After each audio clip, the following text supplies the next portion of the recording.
Grazie. Bene, faremo da soli. Grazie a tutti e buona giornata, buon lunedì, buon inizio settimana. Un saluto a tutti coloro che sono collegati, un saluto e un ringraziamento anche a Chiara. I due assessori non ci sono e è in corso il Consiglio regionale. Vi do subito resoconto di quello che è il bollettino quotidiano. Considerate che abbiamo avuto un macchinario che si è rotto, passatemi il termine generico in maniera tale che non stia qui tanto a spiegare cosa è accaduto, per cui penso per il tema tamponi, per cui non abbiamo performato benissimo questo weekend e oggi è in riparazione, quindi si torna a regime in giornata.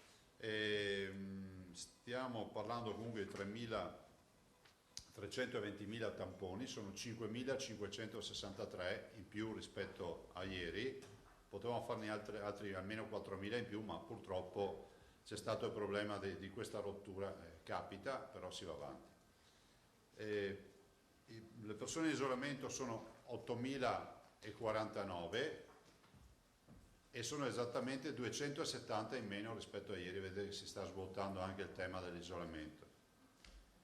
Il numero di positivi è 17.579, sono 108 in più e c'è da dire che qui arrivano ovviamente tamponi da case di riposo, test, dove comunque in alcune case di riposo l'emergenza resta. Vi ricordo che nelle case di riposo, peraltro, è bene ricordarlo ogni tanto, oltre il 75% delle case di riposo del Veneto ha contagi zero, cioè non c'è neanche un paziente con positivo, 75%. Poi ci sono delle case di riposo dove hanno qualche caso e poi ci sono pochi casi, ma sono importanti, dove c'è percentuale di positivi che supera la metà degli ospiti o di gran lunga, diciamo, arriva vicino anche alla quasi totalità in alcuni casi.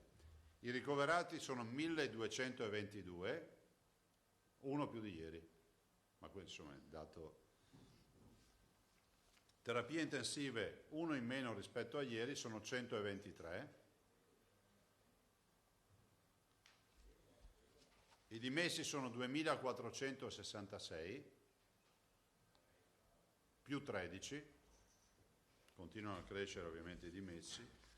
I morti sono 1.084, sono 13 in più rispetto a ieri. Non ho il dato, perdonatemi, totale. Hai il dato totale dei morti, Carlo? Sì. I nati sono 61. Quindi i morti sono 1.084, ovviamente in ospedale, secondo le schede di raccolta dati che ci sono state richieste fin dall'inizio, però noi facciamo un conto anche totale, se ce l'hai sotto mano, se no non importa. Vabbè, facciamo dopo, dai.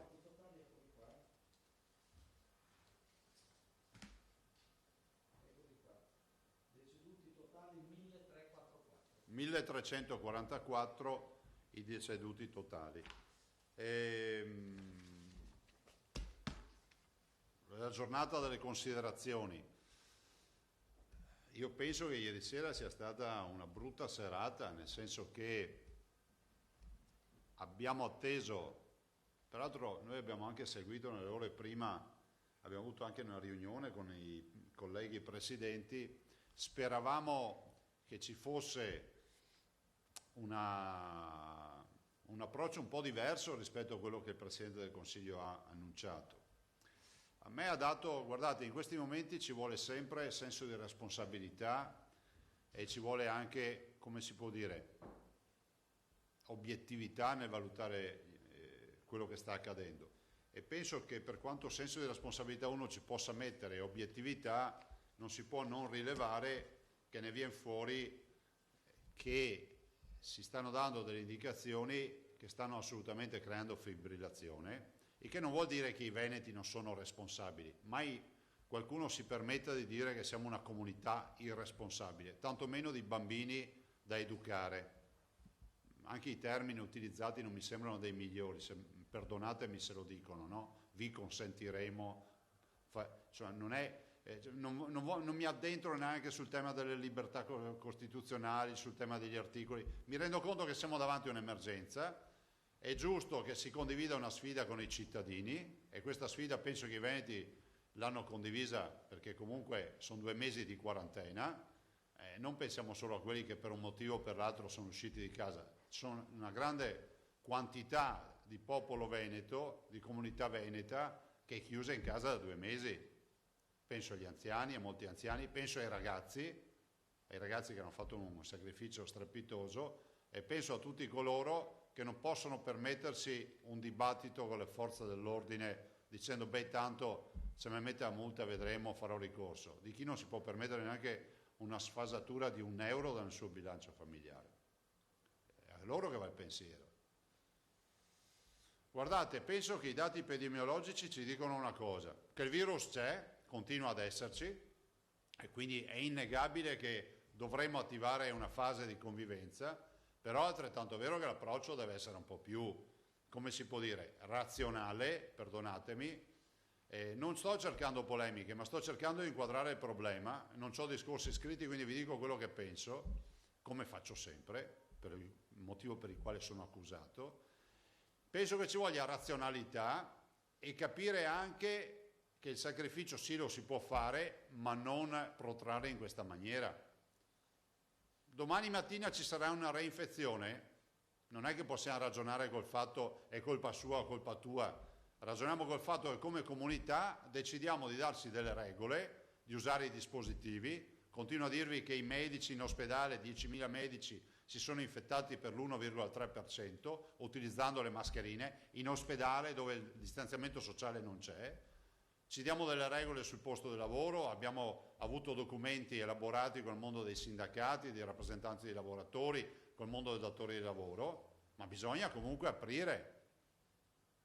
E non è che va di moda dire bisogna aprire. Andiamo a vedere la storia di altre comunità. Vediamo Wuhan, vediamo Hubei, la provincia di Hubei sempre in Cina, Singapore, la Corea. Loro ci dicono sempre, ve l'ho detto anche ieri, no? Cioè la curva dura 70 giorni, inizia, va al picco, va giù e poi è una fase di convivenza che durerà sempre, come si può dire, speriamo che duri poco, quasi nulla, ma durerà mesi, in un momento storico nel quale sappiamo che stanno arrivando nuovi test, nuove possibilità di test rapidi, stanno arrivando test sierologici, stanno arrivando terapie e cure che 2 mesi fa, solo 2 mesi fa non avevamo. Oggi abbiamo un cocktail di farmaci e somministrazione a domicilio che 2 mesi fa era impensabile anche parlarne. Oggi tutti parlano dell'idrossicloridina, oggi tutti parlano degli antiaggreganti, degli anticoagulanti, della polmonite interstiziale, dell'artrite reumatoide, quindi del farmaco contro il tumore alla prostata. Sono tutte esperienze che stanno arrivando galoppando sul mercato e per il mondo scientifico e sanitario. Io dico che si poteva e si deve fare uno sforzo in più. Sapete, è difficile poi, e qua non ce l'ho col comitato scientifico. Però perdonatemi, io non dico che il comitato scientifico non abbia ragione, vado controcorrente. Un purista pensa all'adesione pura, no? Cioè nel senso che noi sappiamo tutti come si fanno le cose a perfezione, però poi c'è l'equilibrio, l'esperienza di vita, questo ce lo insegna anche la filosofia, che ti porta anche a trovare una condizione di equilibrio e di sostenibilità. Cioè non è che possiamo dire che a mangiare fa male e si muore prima e allora facciamo partire tutti la fame e così siamo sicuri. Noi non possiamo diventare un grande laboratorio e non possiamo diventare delle cavie per aver pubblicato gli studi su Nature o su altre riviste internazionali. Noi dobbiamo anche vivere. È come se dicessimo che chiudiamo tutte le strade perché ci sono troppi incidenti. Non sono le strade pericolose, è l'uomo che le rende pericolose, no? Penso che lo scienziato dirà la sua, dirà che bisogna chiudere tutto, dirà che bisogna girare con gli scafandri, dirà che ci saranno un sacco di belli discorsi, ma alla fine poi spetta a noi trovare una condizione di equilibrio non politica, non esiste la soluzione politica, esiste la sostenibilità. Cioè, sentite, come facciamo a dire che in un pullman di 35 metri quadri ci possono entrare massimo 15 persone e in un negozio di 40 metri quadri ce ne può entrare una? Me lo volete spiegare? Che base scientifica ha? È sconvolgente questa visione. Quindi ripeto, è giusto che il comitato scientifico esprima le sue considerazioni, ci mancherebbe, è il nostro faro, ma poi bisogna che chi governa si prenda anche la briga di mettere in fila le cose, non vada via col freno a mano tirato, non pensi di avere solo un'azione notarile e cominci ad affrontare. Guardate, io sono stato criticato per delle ordinanze, ma penso di non aver fatto un atto di criminalità per aver concesso ai cittadini di andare a comprarsi la pizza da sport. È diventato un problema nazionale. Esci di casa da solo, prenoti, vai a prendere la pizza, torni a casa, non lo puoi fare. Però puoi andare in farmacia, in edicola, in parafarmacia, in libreria, in cartoleria e a comprare i vestiti per i bimbi, puoi andare al supermercato, ma non puoi fermarti alla pizzeria per comprarti una pizza nel cartone tornando a casa. Capite che se questo è l'approccio non ne veniamo più fuori? Veramente l'appello che faccio io è che si rivedano queste misure. Ma guardate, non lo faccio per dire che bisogna stare dalla parte di chi fa casino. No, io penso che la violenza non serva a nulla, però penso anche che se questo è il sistema migliore per alimentare il conflitto sociale. Io vedo persone disperate, come facciamo ad andare a dire ai parrucchieri, ai barbieri e a coloro che si occupano delle cure estetiche dei cittadini, che poi a qualcuno può far sorridere, no? Però è pur vero che debbono essere rispettate come tutte le altre categorie, e sono categorie di persone per bene che forse apriranno il 1° giugno. Non so nulla, guarda. Non sto difendendo una categoria in particolare, sto dicendo che allora mi dovresti spiegare perché continuiamo ad attivare, che so, le fisioterapie piuttosto che altri tipi di attività dove comunque un minimo di contatto sociale c'è. Allora, delle due l'una, o funzionano i dispositivi, e allora bisogna aprire tutto, perché ci dotiamo di mascherina. C'è qualcuno che preferisce stare a casa piuttosto che uscire con la mascherina? Penso di no. Allora, se il tema è usiamo la mascherina, i guanti, il gel, bene, andiamo in questa direzione, ma si apra. Ma scusate, è come la contraddizione, ve la butto lì con le elezioni. Avete visto che sta accadendo quello che vi ho detto? Non possiamo fare le elezioni dal 15 luglio in poi, quindi metà, fine luglio, ma dal 1° giugno avremo bar, ristoranti e tutto aperto. A me sembra un mondo che c'è, è irriconoscibile, non è possibile questa lettura. Il tema delle scuole, se vai a riaprire devi pensare alle famiglie. Il Presidente del Consiglio ha detto che penserà, cioè il governo sta ragionando, ok, ma il 4 maggio è dopodomani, cioè non è che fra 4 mesi. Io penso che sia fondamentale pensare che quando si riaprirà, oltre all'angoscia della tutela della salute, del rispetto delle regole, ce ne sia ancora una più grande, quella dei figli minori che debbono avere qualcuno che li accudisca. E quindi o finanzi le babysitter come governo, finanzi il congedo parentale, finanzi strutture, pensi di riaprire le scuole, di farci qualcosa, ma qualcosa bisogna fare. Guardate, io penso che sia veramente difficile affrontare il tema in questa maniera. È veramente difficile. A me spiace perché ci stanno chiamando, guardate, non sto dicendo bugie. Io penso che abbiamo un migliaio di messaggi all'ora. Apriamo Instagram e mentre lo apri vedi messaggi che scorrono come fosse una telescrivente, presente nei film, che man mano parlano, c'è la telescrivente che fa lanci, la stessa roba. Ma tutti dicono la stessa cosa, allora posso capire che ci possa essere un esaltato che si è fatto un'idea funambolica di come va il mondo, ma io non sto vedendo messaggi di complottisti, di gente che dice che il virus non esiste, di gente che dice che gli ospedali non sono un problema, di gente che dice che bisogna far morire tutti, no? Vedo messaggi di persone che dicono abbiamo fatto 2 mesi di quarantena, come l'hanno fatta in giro per il mondo, adesso si apra. Vedo messaggi di gente che dice che vuole lavorare, magari non è consuetudine dappertutto pensare che il problema è andare a lavorare, ma da noi la gente vuole andare a lavorare, è chiaro? Non c'ho un messaggio, e sfido chiunque a dire io gliel'ho mandato, di chi mi chiede sussidio o reddito di cittadinanza o altre robe. I veneti vogliono andare a lavorare, vogliono tornare alla normalità in sicurezza, perché il nemico è sempre dietro l'angolo, ma bisogna fare in modo che si riparta. E non è una visione, come si può dire, cinica per pensare solo ai soldi, là si finisca. Io capisco che in giro per l'Italia qualcuno sia meno interessato delle attività produttive, ma qui noi manteniamo le nostre famiglie e il resto d'Italia, chiaro? 150 miliardi di PIL sono una buona fetta, l'Italia non si può dimenticare di questa zona produttiva e di altre zone improduttive importanti come la Lombardia, l'Emilia Romagna, il Friuli Venezia Giulia e altre regioni che non ho citato. La nostra recessione è la recessione dell'Italia. Io dico questo, vedo che dicono che sconfino, ma cosa vuol dire sconfino? Ma cosa vuol dire? Chi qua ha sconfinato? Il governo che ha sollevato le regioni, come si può dire? E noi lo abbiamo accettato, nel senso che con grande senso di responsabilità, assieme ai colleghi di regione, abbiamo detto, c'è un'emergenza, il governo si faccia regista in tutta questa partita. E poi qualcuno mi viene a dire che sconfino, ma sconfino che? Guardate, visto che sconfino, com'è che si dice? Con i sconfini si risponde sempre con praticità. E questa mattina ho firmato un'altra ordinanza. Allora, sempre raschiando il barile, è consentito in questa ordinanza che poi divulgheremo all'applicazione dalle 6 di stasera per le attività che riguardano i cittadini, le attività poi capirete quali poi vi dico, e da domani mattina alle 6 per altre attività, semplicemente per dar modo ai prefetti di coordinarsi per le forze dell'ordine, che poi non si dica che i cittadini sono informati prima, giustamente con il massimo rispetto di chi controlla, quindi c'è modo di coordinare.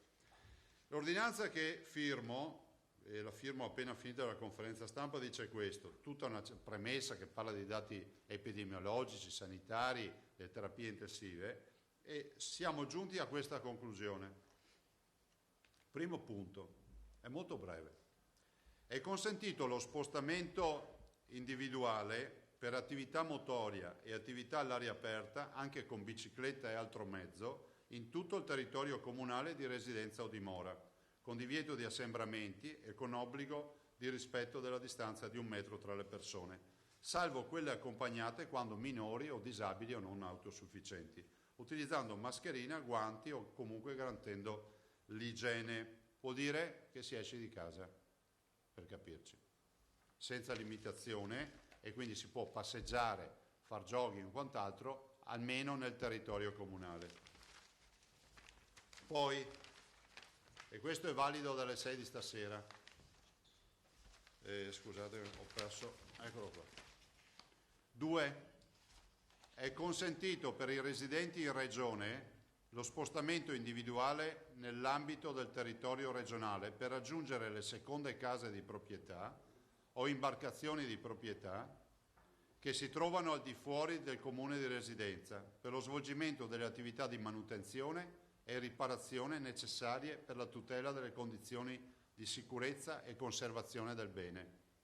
Questo vuol dire che chi ha una seconda casa deve vedere se ha rotto i tubi col gelo, piuttosto che se parte ancora l'impianto di allarme o ha delle manutenzioni da fare, è legittimo che in Regione Veneto possa raggiungere la seconda abitazione, non per andarsi a dimorare, ma per fare ovviamente quello che dovrebbe fare buon padre di famiglia, quindi vigilare sul suo patrimonio. 3. Questo punto è attivo da domani mattina alle 6. Questo ragionevolmente per evitare che le forze dell'ordine in strada trovino qualcuno che magari si sta già recando fra un'ora e dice ma cosa sia sta roba. Domani mattina alle 6 penso che sia più che ragionevole e rispettoso di chi controlla, che ringraziamo per il lavoro che sta facendo. 3. È ammessa la vendita di cibo per asporto tramite veicolo senza uscita di passeggeri. Il car delivery, no? il take away in macchina, come si chiama? Vabbè, evito di citare nomi commerciali. Perché? Avete visto, io sono stato criticato per l'asporto, avete visto che dal 4 maggio è previsto l'asporto? Ma a me sembra ragionevole. Tutta sta gente che vedete in giro, le avete viste anche voi le macchine. A pranzo almeno abbiano la possibilità di andare con auto davanti a uno sportello dove uno gli dà un panino dentro un sacchetto o va a prendersi un pezzo di pizza. Cioè io dico che le ordinanze vanno fatte anche pensando ai problemi che hanno le persone. Come penso che una persona che da 60 giorni che è in casa e può girare attorno a casa, adesso cominciamo a dire che vada a farsi una passeggiata, respiri un po' d'aria, dando anche un segno, come si può dire, di responsabilità da un lato, ma anche di possibilità di tornare un minimo alla normalità. Guardate, io l'avrei prese prima queste ordinanze, però ero sempre nella speranza di dire che comunque ci sarebbe stato un provvedimento nazionale. Vedo che non c'è stato fino a questo punto. Peraltro, leggendo il decreto, non si capisce ancora cosa possono fare i cittadini dopo il 4 maggio. C'è scritto che i parchi sono aperti, sì, ho capito, ma non abbiamo ben capito, non c'è scritto da nessuna parte quanto si può allontanare da casa un cittadino. Non vorrei che fosse come quello del bagno al mare, che si può fare il bagno al mare. Sei da casa in spiaggia però. Non vorrei che nei prego.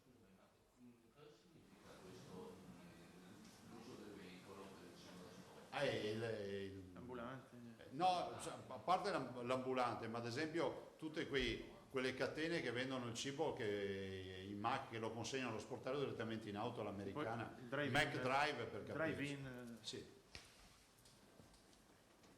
4. Negli ambienti di lavoro si applica il protocollo firmato dalle parti sociali il 24 aprile 2020 e ogni successiva modifica e integrazione, nonché ogni misura relativa agli ambienti di lavoro relativa a settori speciali. 5. È fatto obbligo per tutte le persone nelle attività economiche e sociali di distanziamento di 1 metro, scusa rallento, di copertura di naso e bocca con mascherine e di utilizzo di guanti o di igienizzazione delle mani con apposito liquido.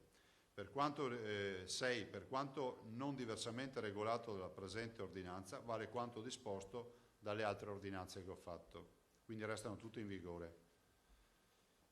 La presente ordinanza ha effetto relativamente alle disposizioni del punto 1 dalle 18 di questa sera, quindi si esce di casa e si va a farsi la passeggiata dove si vuole nel territorio comunale. E relativamente alle disposizioni, alle altre disposizioni, quindi quella della seconda casa delle imbarcazioni, dalle 6 di domani mattina. Di dare atto che la violazione delle presenti, vabbè, queste sono le storie delle violazioni, comunichiamo ovviamente alla Presidenza del Consiglio dei Ministri il provvedimento, lo comunichiamo alle prefetture, alla Protezione Civile e ai sindaci. Quindi ringrazio tutti per la collaborazione e per la comprensione.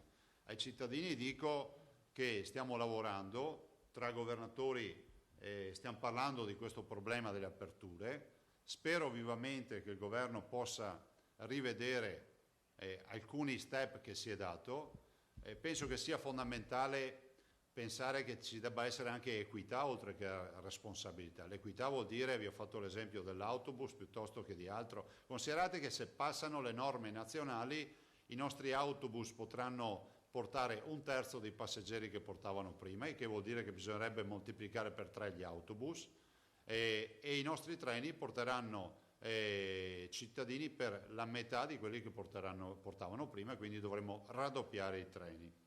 Allora, prima di tutto viene la sicurezza e la salute dei cittadini, però noi non abbiamo ragione di pensare che misure di tutela delle persone con i dispositivi e di apertura vadano nella direzione di mettere nei guai i cittadini. Se poi accade che ripartono di focolai o quant'altro, ovviamente si dovranno prendere delle misure, cioè non è escluso che possa accadere e non è neanche escluso che si debbano magari circoscrivere i focolai, però non possiamo neanche stare in casa a pensare al focolaio che forse ci potrà essere. Lo dico non da irresponsabile, lo dico con la responsabilità di un governatore che deve pensare alla salute dei veneti, però oggi qui la salute, diciamo, fisica si sta sovrapponendo a quella psichica, perché oggi mettiamo a dura prova ovviamente la psiche di ognuno di noi e guardate che molte persone sono in grossa difficoltà. Non nego che io ho detto di rafforzare anche i servizi di ascolto e psicologici, perché molti, pensate alle tante persone che vivono sole, che sono sole in casa da 60 giorni, perché poi piove sempre sul bagnato, sembra come in Malavoglia, no? per citare qualcun altro. Malavoglia, a loro capitavano tutte le sfighe del mondo e quindi dico che ci vuole rispetto per le persone che sono in difficoltà. Domande, ragazzi? Allora io chiederei un po' di disciplina perché ho un'area di domande. Vabbè, ma ne facciamo poche, ragazzi. Se riusciamo a esaurire tutto in una domanda o in una Ci proviamo, con più quesiti, mi fate una Va bene. cortesia, grazie. Ci proviamo. Aiutarlo. Allora, buongiorno Presidente. Si ha la sensazione che ci sia confusione tra la gente. Ce lo dicono i cittadini, ce lo dicono i lettori, arrivano mail, telefonate, messaggi e c'è una ricerca di chiarimento, una necessità di sapere questa sfilza di norme, di provvedimenti. Su alcuni punti la gente non sa letteralmente che cosa deve fare. Si potrebbero fare degli esempi, ad esempio l'attività edilizia.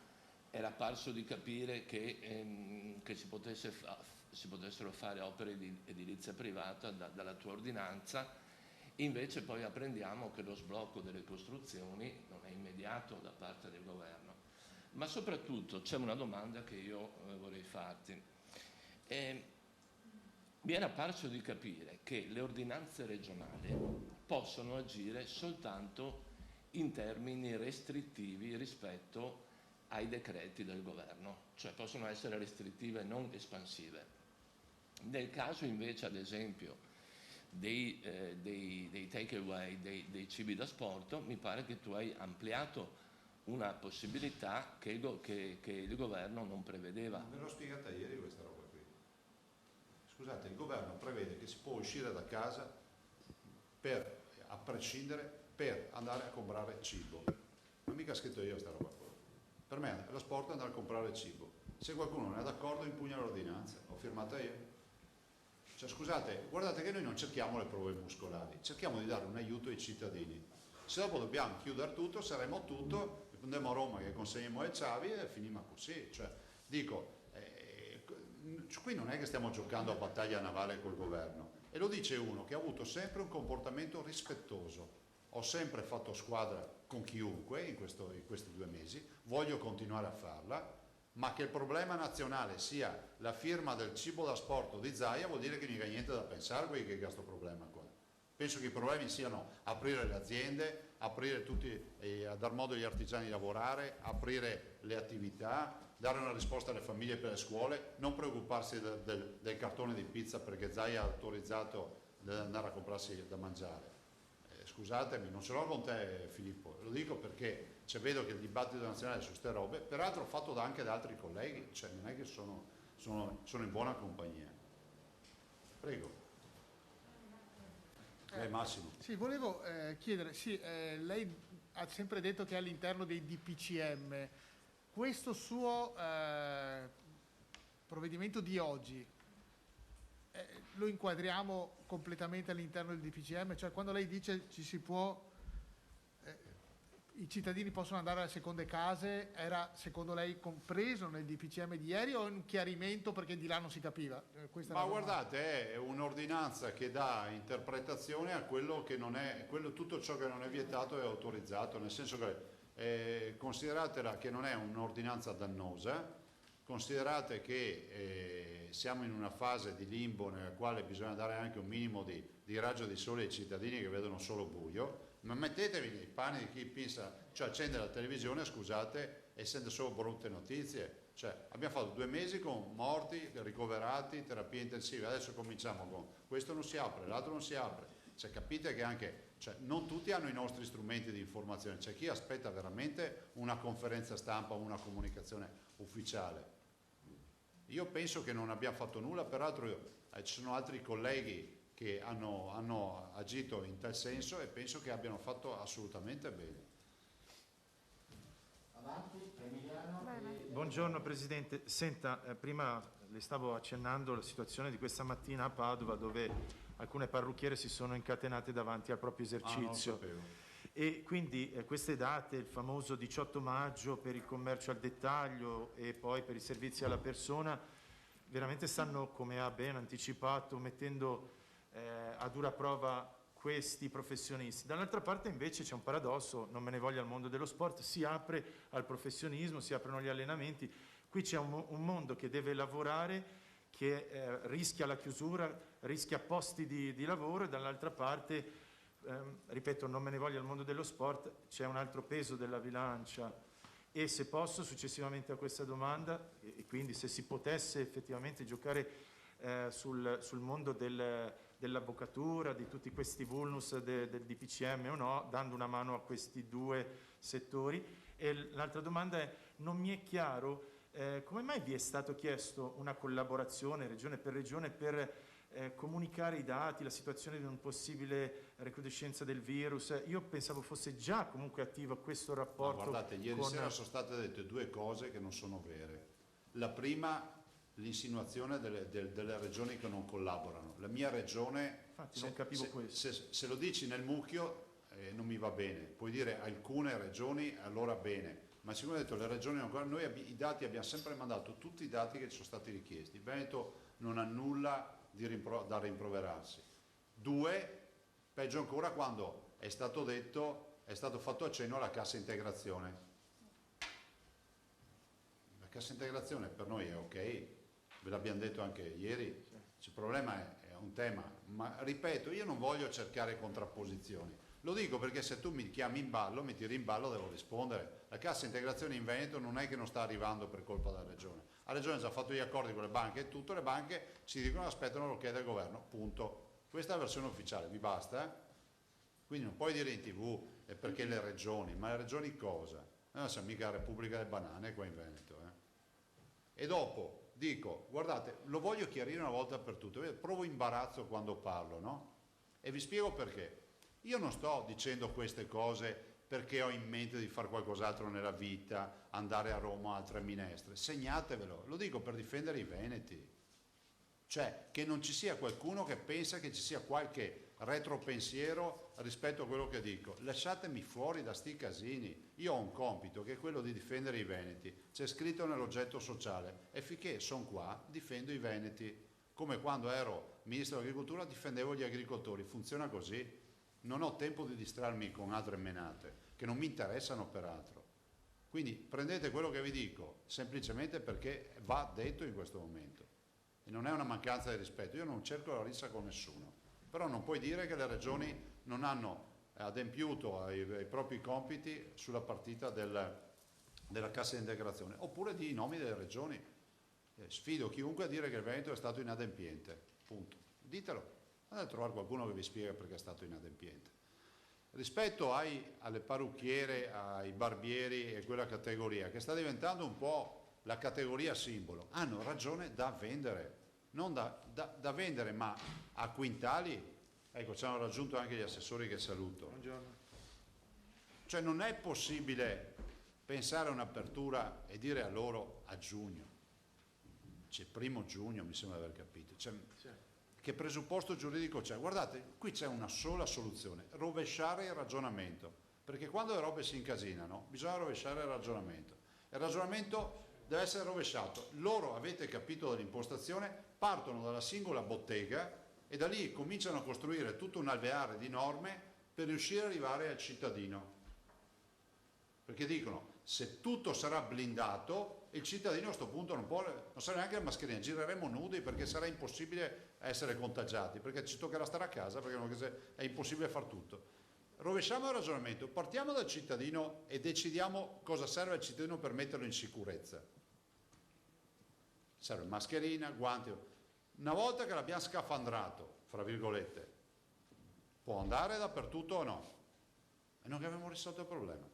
Dobbiamo rovesciare il ragionamento, perché gli scienziati e gli esperti stanno ragionando impresa per impresa e finisce che poi è inevitabile che questo sistema si incagli. Non possiamo regolamentare tutto ed è purtroppo l'ufficio complicazioni e affari semplici che torna fuori, perché io ve lo dico sempre, ce l'abbiamo nell'indole noi far così, no? Trovi due che giocano a briscola, dici datevi due regole, li trovi dal notaio dopo 2 giorni. Siamo così, è un problema proprio culturale. Proviamo una volta a fare gli anglosassoni. Cittadino per essere messo in sicurezza ha bisogno di 3 robe, basta.